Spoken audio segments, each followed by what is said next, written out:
Hello friends. आज मैं फिर अभियान 40 IS के प्लेटफॉर्म पर हूं। हमारे साथ संदीप सर हैं। 24 मई को यानी कल संघ लोक सेवा आयोग द्वारा प्रारंभिक परीक्षा का आयोजन किया गया।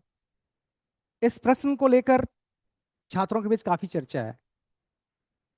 छात्रों ने तो इस प्रश्न का सामना किया। स्वाभाविक है कि चर्चा होगी, लेकिन जो सबसे अधिक चर्चा है वो संघ लोक सेवा आयोग की तैयारी करवाने वाले विशेषज्ञों के बीच है। ये प्रश्न अच्छे नहीं हैं, ये प्रश्न एब्सर्ड है, ये प्रश्न मॉडरेट है, ये प्रश्न हार्ड है। संघ लोक सेवा आयोग ने तो अपनी जिम्मेदारी निभाई है और आज अपने कलिग्स संदीप सर के साथ मैं इस प्रश्न का विश्लेषण करने के लिए आया हूं। प्रश्न का सही उत्तर क्या होगा, कई चैनल्स पे उपलब्ध होंगे, कई यूट्यूबर्स इसका विश्लेषण करेंगे, लेकिन हम सिर्फ उत्तर बताएंगे। हमारी यह जिम्मेदारी होगी कि अब तक सही उत्तर पहुंचे। आयोग ने कैसे प्रश्न पूछे हैं, कठिन है, आसान है, इससे हमें कोई मतलब नहीं है, लेना देना नहीं है, होना भी नहीं चाहिए। परीक्षा लेने की जिम्मेदारी संघ लोक सेवा आयोग की होती है और सभी प्रश्न अच्छे होते हैं। जो कठिन होते हैं वो भी प्रश्न अच्छे होते हैं, जो आसान होते हैं वो भी प्रश्न अच्छे होते हैं। तो मैं सभी प्रश्नों का उत्तर विश्लेषण के साथ आपको बताऊंगा।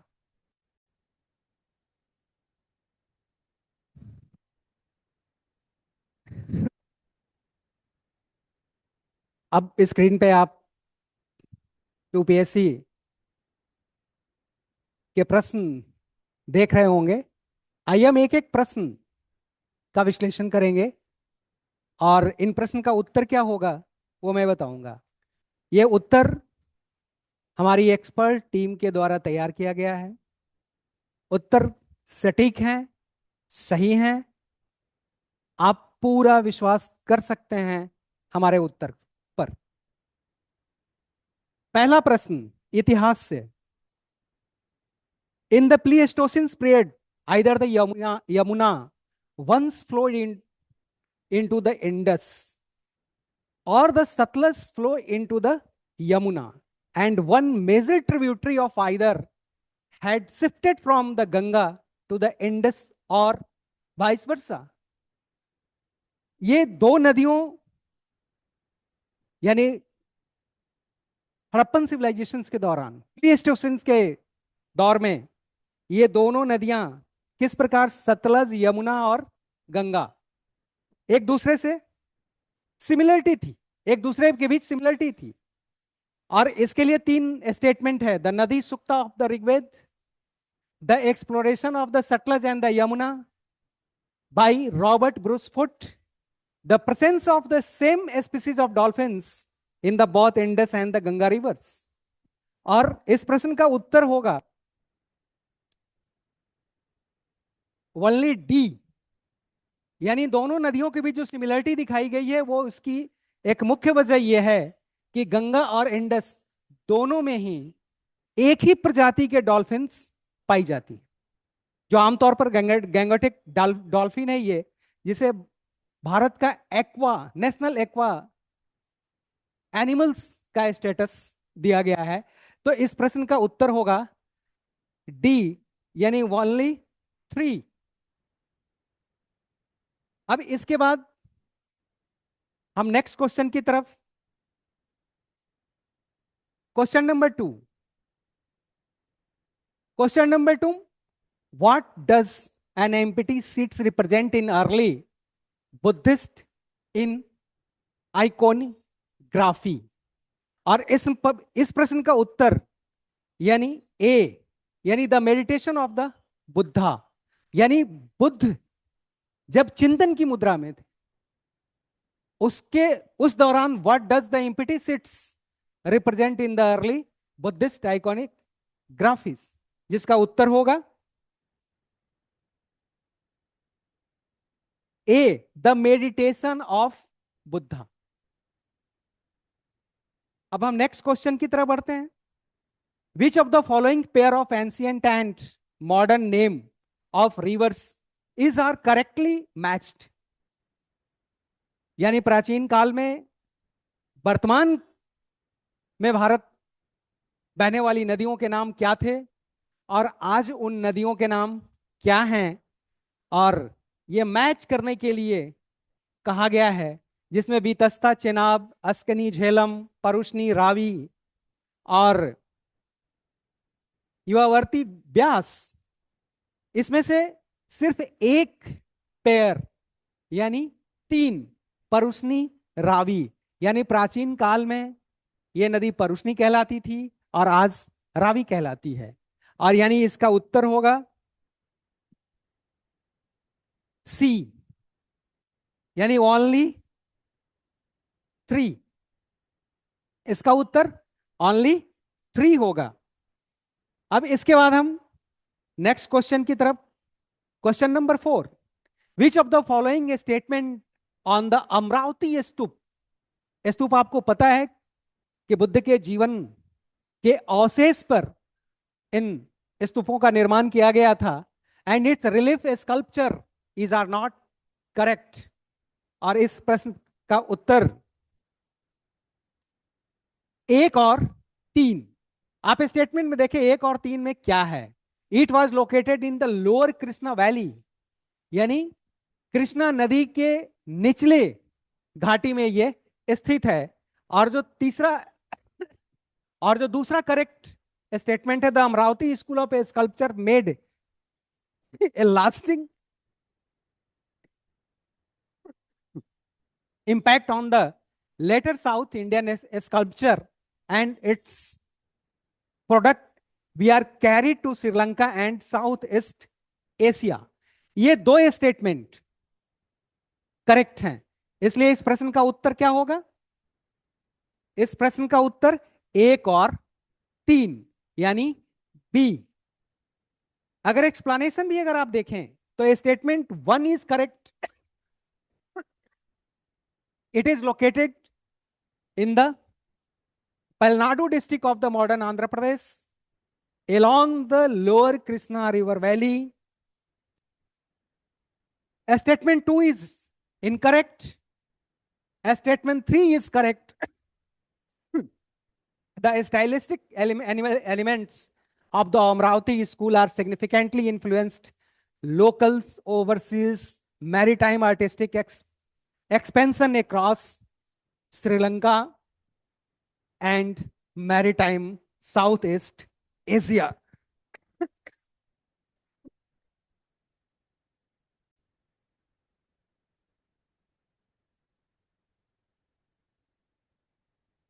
Which of the following pairs of the king and his dynasty early historical Tamilkam is are not correctly matched? Senugutwan, Chair, Udiyanjeral, Chola, Nedunjeliyan, Pandya, यानी ये राजा किस वंश से थे? क्या ये करेक्ट मैच है? इसमें कितने 3 राजा और उनके वंश का नाम दिया गया है, इसमें कितने करेक्टली मैच्ड हैं? तो सिर्फ बी यानी 2 सिर्फ 2 ये मैच कर रहा है, यानी उदयनजेरल का संबंध चोल वंश से था। अब इसके बाद नेक्स्ट क्वेश्चन की तरफ हम बढ़ते हैं। Question number 6। Which of the following factors contributed to the formation of the, बंद कीजिए,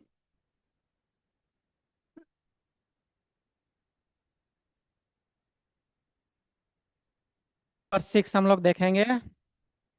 विच of the following factors contributed to the formation of the Forward Bloc by the Subhash Chandra Bose in 1939। Forward Bloc Subhash Chandra Bose के द्वारा स्थापित की गई थी। इसमें ऑप्शन हम लोग देखेंगे। Bose failed to win the confidence of Mahatma Gandhi. 2. The Congress left was disunited and failed to support Bose. Next, the communist did not support Bose in his endeavors. 4. The supporters of M.N. Rai and socialist leaders like Jai Prakash Narayan preferred Congress unity to supporting Bose. ठीक है, इसमें कौन कौन factor support कर रहे हैं देखना है हम लोग। तो इसमें 1 2 4 1 2 4 कौन कौन है? Bose failed to win the confidence of Mahatma Gandhi, मतलब महात्मा गांधी की विश्वास को इन्होंने जीत नहीं पाया था। द नेक्स्ट इसमें है the Congress left was disunited and failed to support Bose, ये भी बोस को सपोर्ट नहीं कर पाया। नेक्स्ट है .4, the supporters of M.N. Roy and socialist leaders like Jayaprakash Narayan preferred Congress unity to supporting Bose. मतलब इसमें का 1 2 और 4 ये 3 ही पॉइंट सही है, बाकी गलत है। 3 नंबर जो इसमें का है वो गलत है। तो मेरा आंसर होगा बी, 1 2 4।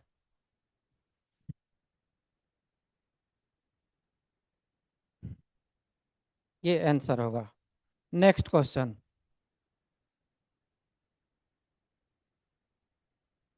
अब हम लोग आते हैं क्वेश्चन नंबर 7 पे, सिर्फ आंसर देखना है। Consider the following statement regarding the British policy in Awadh immediately after its annexation in 1856। हम लोग को स्टेटमेंट को देखना है। पहला, the Tughlaq taluqdars were dispossessed of their estates but allowed to retain their arms and forts। Statement number 2, the Shamri revenue settlement was made in 1856 assuming that the talukdars were outsiders। Statement number 3, the British believed in taking revenue directly from the peasants by the removing the talukdars। Which of the statement given above is are correct? कौन सा कथन सही है? तो इसमें हम लोग देखेंगे कि कथन 2, the summary revenue settlement was made in 1856 assuming that the taluqdars were outsider, मतलब तालुकदार जो बाहर थे, ये कथन सही है। बाकी सभी स्टेटमेंट जो है रॉन्ग है। तो आंसर क्या होगा? 2 ओनली 2।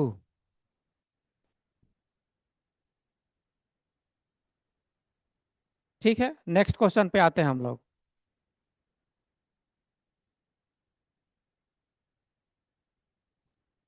इसका एक्सप्लेनेशन है, एक्सप्लेनेशन पढ़ा जा सकता है, समझा जा सकता है। ठीक है, नेक्स्ट क्वेश्चन पे आते हैं। Question number 8, consider the following assertion, निम्नलिखित कथनों पर विचार करें।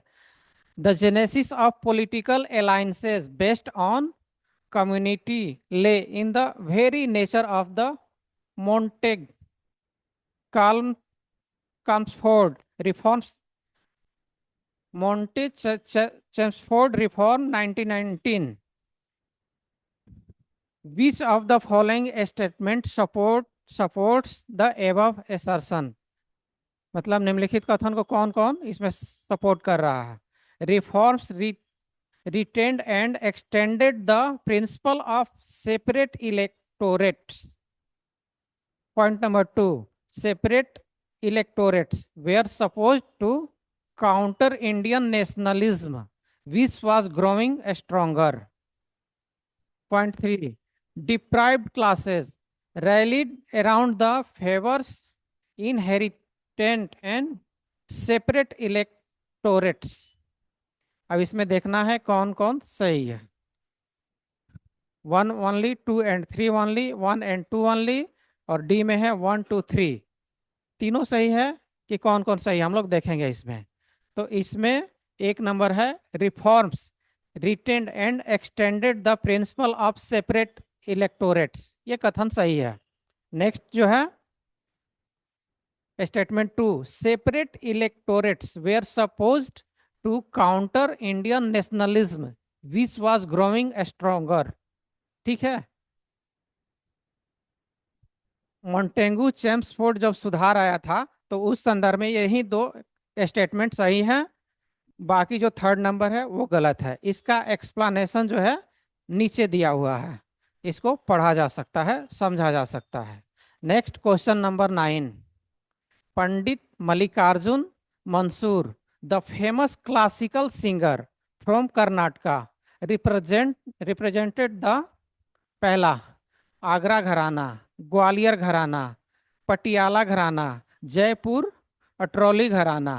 इसमें कौन सा घराना होगा? पंडित मल्लिकार्जुन मंसूर किस घराना को रिप्रेजेंट करते हैं? तो इसका सही उत्तर होगा जयपुर अटरौली घराना।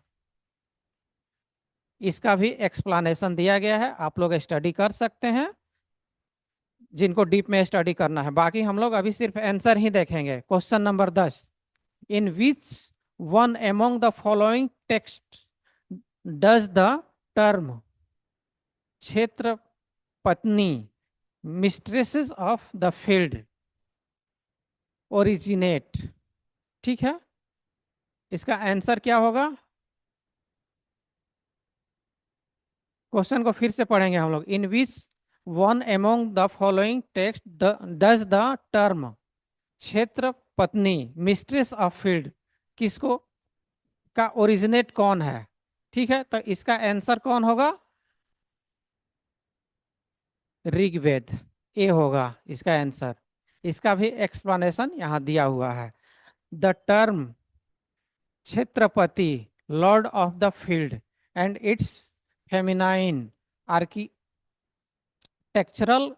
Counterpart kshetra patni mistress of the field trace their direct textual origins to the agricultural hymns found within the Rigved, specified specifically Mandala 4 hymn 57 where blessing of agricultural abundance and fertility are invoked।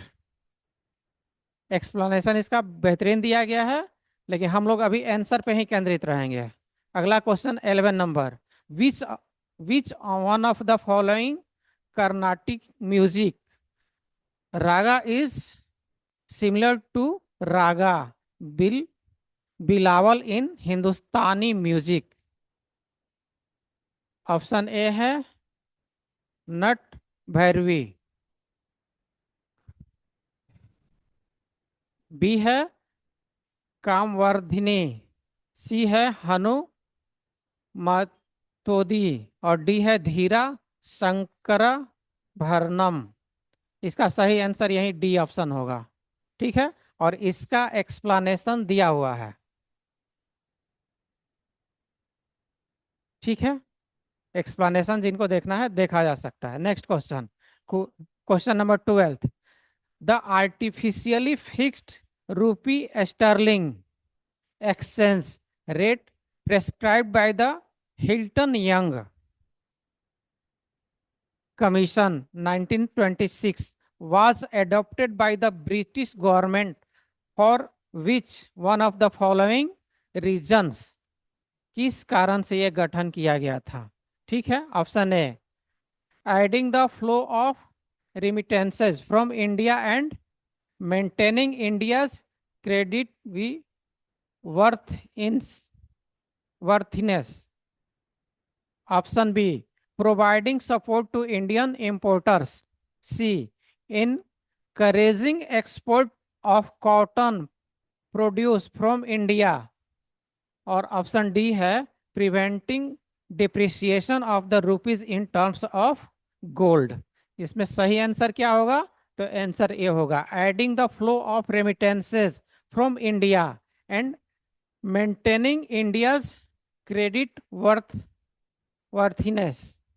इसका सही answer A होगा और इसका explanation यहां दिया हुआ है, चाहे तो पढ़ा जा सकता है। नेक्स्ट है question number 3, Pali text contain the first definite references to coins example kahapana, nikkha, hamsa, kakanika. This literacy evidence is corroborated by by silver punch marked coins found across multiple archaeological sites. These statements are associated with, किससे संबंधित है ये सब statement? Emergence of urban life, transition of money economy, both 1 and 2, neither 1 and 2. तो इसका सही answer होगा both से संबंधित है, दोनों से है, इमरजेंस ऑफ अर्बन लाइफ और बी है ट्रांजिशन इन मनी इकोनॉमी, दोनों से संबंधित है. ठीक है, इसका भी एक्सप्लेनेशन दिया गया है, पढ़ा जा सकता है. नेक्स्ट क्वेश्चन पे आते हैं. Question number 14. Which of the following temples have a Nagara style shikhara? Option number 1 Malegitti Shivalaya Badami में है.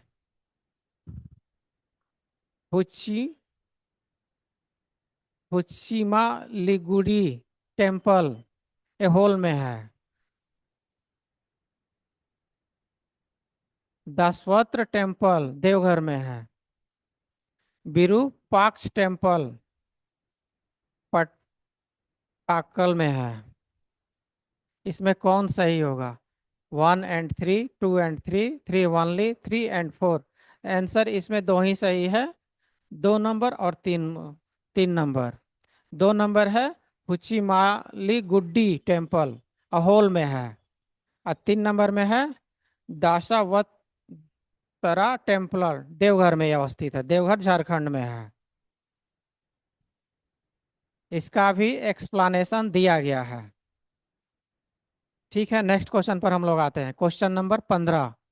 Among the 4 main forms of existence of life recognized in Jainism, which one of the following is not included? कौन शामिल नहीं किया गया है?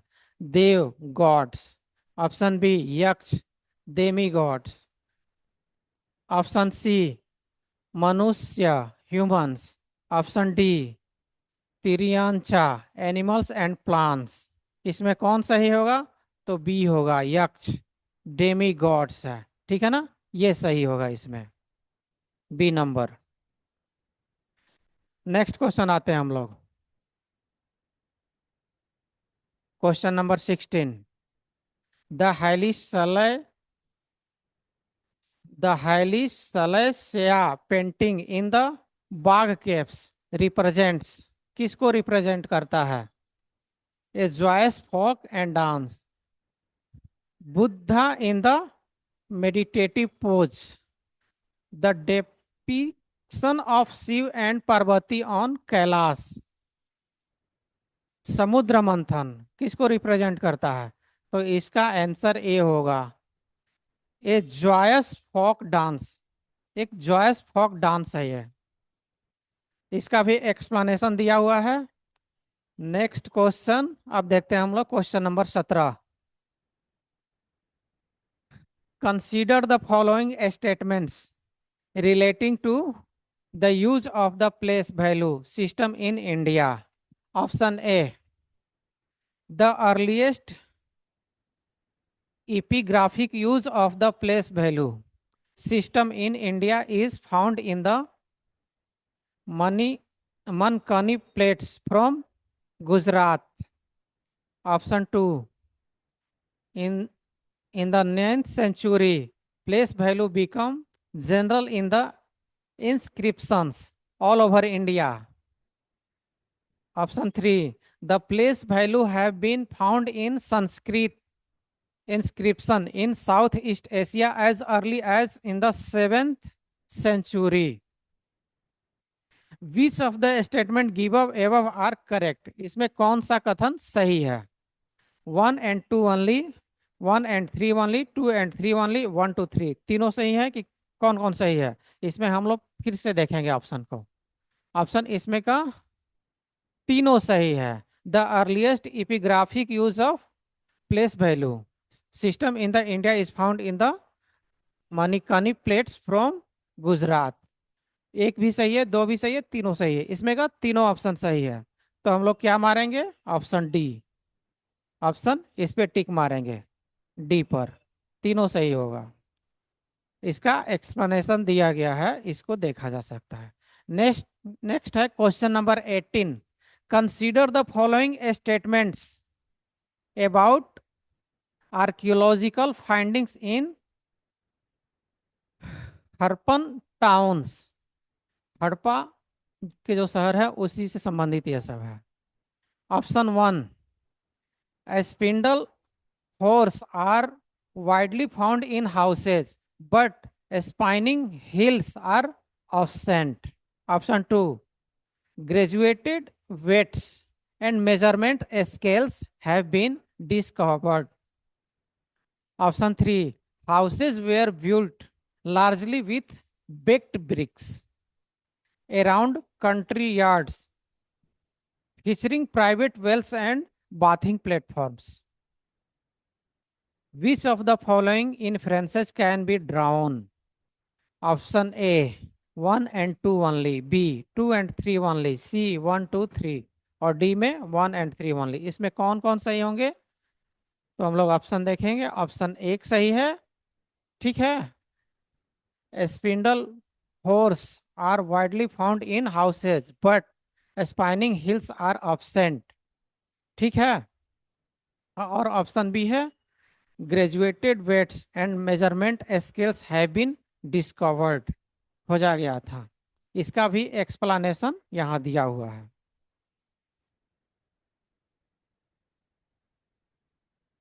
नेक्स्ट पे आते हैं हम लोग question 19।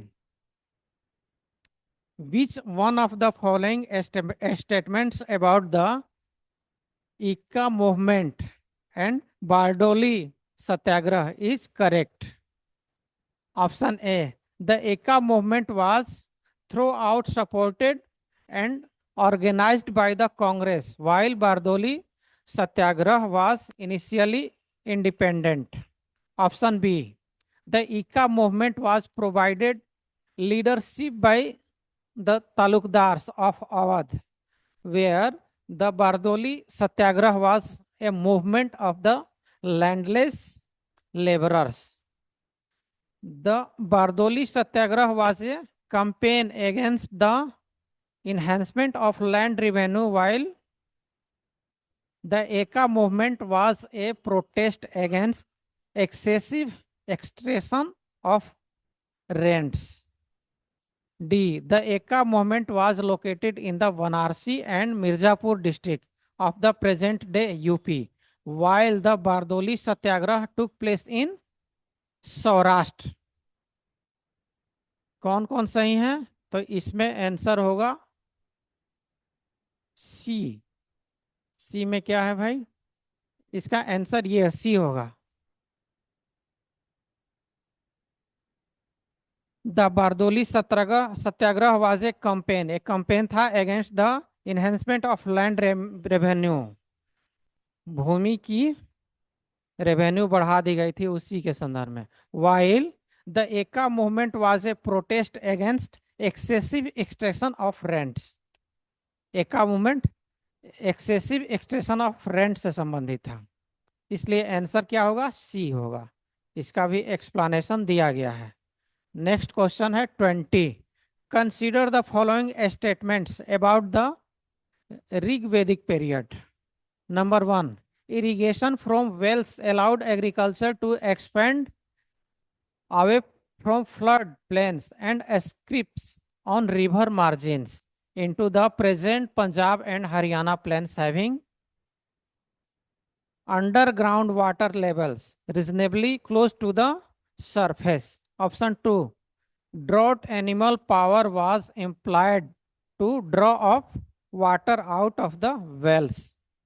Which of the following information supports the above statements?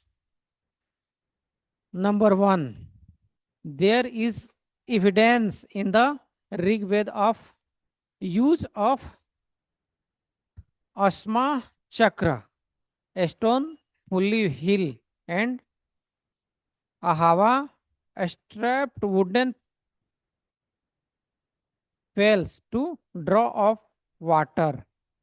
Number two, mention has been made in the Rig Veda of the use of implements like Parsu, Kulisa, ex Kulhadi, and Datra, Sreni, Sikal. Number three, there is a history of the use of ox even before the Rig Veda for plowing the land and pulling the carts. Number four, select the answer.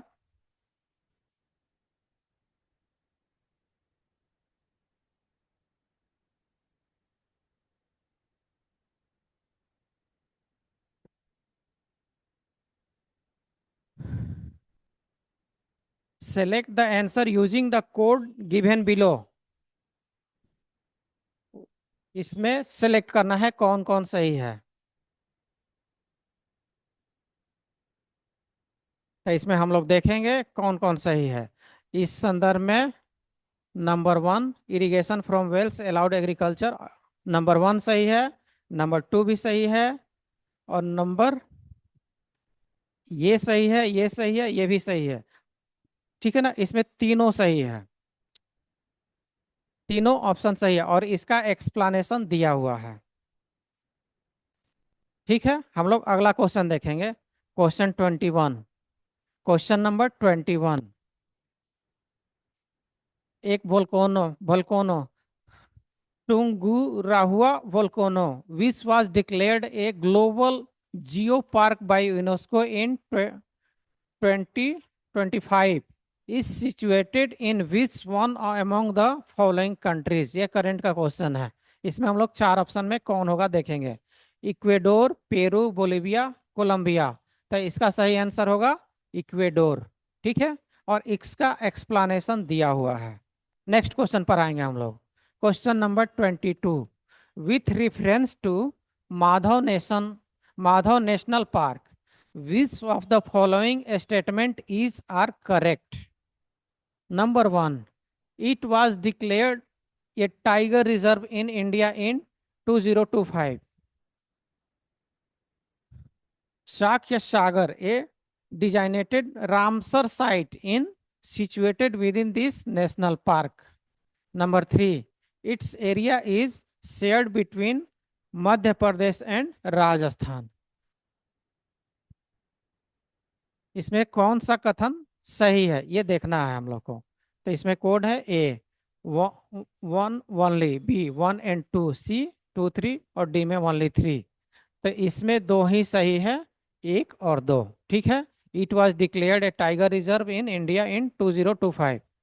ठीक है, Sakhya Sagar a designated Ramsar site is situated within this national park.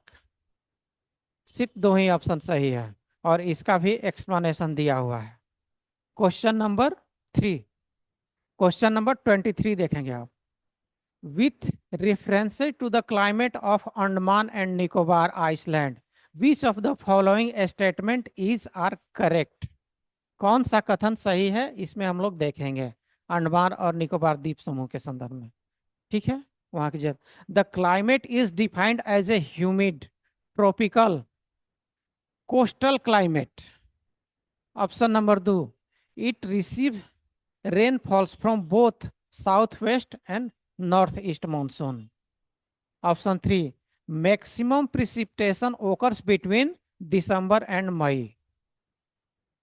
कौन कौन कथन सही है इसमें का, तो इसमें देखेंगे हम लोग कि तीन ऑप्शन में कौन सही है। ठीक है, इसमें कोड दिया हुआ है ए बी सी डी। तो इसमें आप देखेंगे कि इसका आंसर कौन कौन होगा। इसमें ए है the climate is defined as a humid tropical and coastal climate, एकदम सही है। और number 2, it receives rainfall from both south west and north east monsoon, माने ये दोनों प्रकार के मानसून से यहाँ वर्षा होती है। ठीक है, और यहाँ की जलवायु जो है आर्द्र है, ट्रॉपिकल है, कोस्टल है, तटीय है। तो ये दोनों ऑप्शन सही है। तो हम लोग के कोड में ए 1 एंड 2 हो जाएगा, आंसर बी होगा। इसका एक्सप्लेनेशन बेहतरीन ढंग से दिया है। नेक्स्ट क्वेश्चन पे आते हैं हम लोग, question number 24।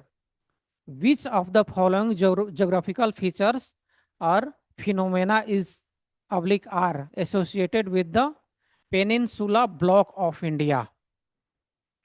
Number 1, submergence of part of the western coast due to tectonic activity.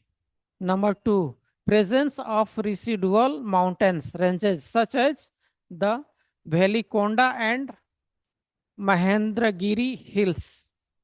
Number 3, deep V-shaped river valleys formed by the fast flowing rivers. और इसमें भी कोड दिया हुआ है ए बी सी डी। इसमें कौन सा सही होगा हम लोग देखेंगे, कौन कौन स्टेटमेंट सही है। तो इसमें दो ही स्टेटमेंट सही है, 1 and 2। Submergence of parts of the western coast due to tectonic activity, और ऑप्शन नंबर 2 है ये सही है। Presence of residual mountains ranges such as Velikonda and Mahendragiri, ये दोनों सही है। आगे हम लोग बढ़ेंगे, question number 25। Consider the following statements with reference to the Sagarmala program of the Government of India. Number 1, the Sagarmala program seeks to achieve port-led economic growth through cost-effective and sustainable coastal infrastructure. Number 2, the success of the Sagarmala program is reflected in significant growth in coastal and island waterway shipping, along with improved global port ranking. Statement 3, Sagarmala 2.0 aims to position India as a global maritime innovation hub aligned with आत्मनिर्भर Bharat and विकसित Bharat 2047 visions. Which of the following relationship among the above statements is oblique are correct? कौन सा कथन सही है? Number 1, statement 2 validates the effectiveness of the strategy envisioned in statement 1. Number 2, statement 3 extends the objectiveness of statement 1 by embedding them into a future oriented innovation framework. Number 3, statement 1 contradicts statement 3 by focusing only on traditional infrastructure instead of modern innovation. अब इसमें code दिया गया है, 4 code है, इसमें कौन सही है देखना होगा। ए ओनली 1, बी 1 एंड 2, सी और डी 3 ओनली। इसमें देखेंगे हम लोग का कौन सही होगा, कौन कौन स्टेटमेंट सही है। तो इसमें 2 ही स्टेटमेंट सही है, ठीक है, स्टेटमेंट 1 और स्टेटमेंट 2, 2 ही स्टेटमेंट सही है, ठीक। इसकी एक्सप्लेनेशन दिया हुआ है, इसको हम लोग पढ़ के समझ सकते हैं। अगला क्वेश्चन आते हैं, question number 26। Rhynchostylis retusa foxtail orchid, it is an epiphytic orchid. Option 2, the species in endemic to northeast India. Option 3, it is the state flowers of Arunachal Pradesh and Assam. अब इसमें code देखेंगे, 4 code है, इसमें कौन कौन सही होगा। तो इसमें 3 सही है, इसमें 3 स्टेटमेंट में 2 स्टेट सही है, 1 और 3। It is an epiphytic orchid और it is the state flower of Arunachal Pradesh. ये जो फ्लावर का नाम है ये अरुणाचल प्रदेश में पाया जाता है और अरुणाचल प्रदेश का राजकीय फूल है, ठीक है। इसकी भी व्याख्या दिया हुआ है। आगे हम लोग देखते हैं question number 27। Which one of the following statements with regard to the words but by the Tai Ahom Kingdom and inscribed as a World Heritage Site by UNESCO is oblique are correct. कौन सा सही है? Option A, they acted as army fortresses. They were recreation centers of the royals and nobles. C, they were burial grounds of the royals and nobles. They were battle drill centers of the royal and nobles. इसमें कौन सा कथन सही है? तो हम लोग देखेंगे कि ऑप्शन सी सही है इसमें का। ठीक है, they were burials grounds of the royals and nobles. इसका एक्सप्लेनेशन नीचे दिया हुआ है। क्वेश्चन 28, क्वेश्चन नंबर 28 पर आते हैं हम लोग।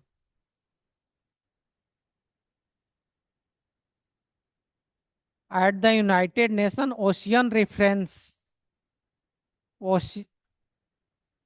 at the United Nations Ocean Conference UNOC held in June 2025 in France, the Food and Agriculture Organization FAO proposed four betters for blue transformation. Which combination is correct? Option A, better production, better nutrition, better environment and better ocean. Option B, better production, better nutrition, better environment and better life. Option C, better coral reefs, better nutrition, better environment and better life.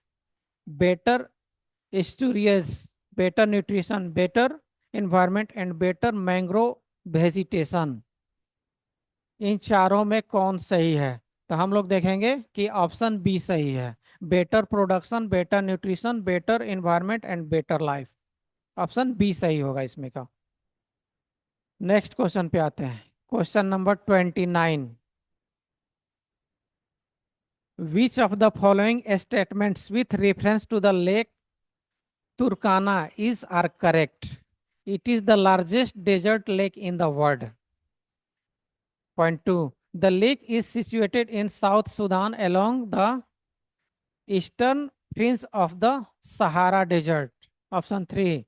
The lake is listed as a UNESCO World Heritage Site and is also referred to as the Jade Sea. इसमें का code देखेंगे, 4 code है, इसमें कौन सही होगा? तो इसमें हम लोग देखेंगे कौन कौन स्टेटमेंट सही है।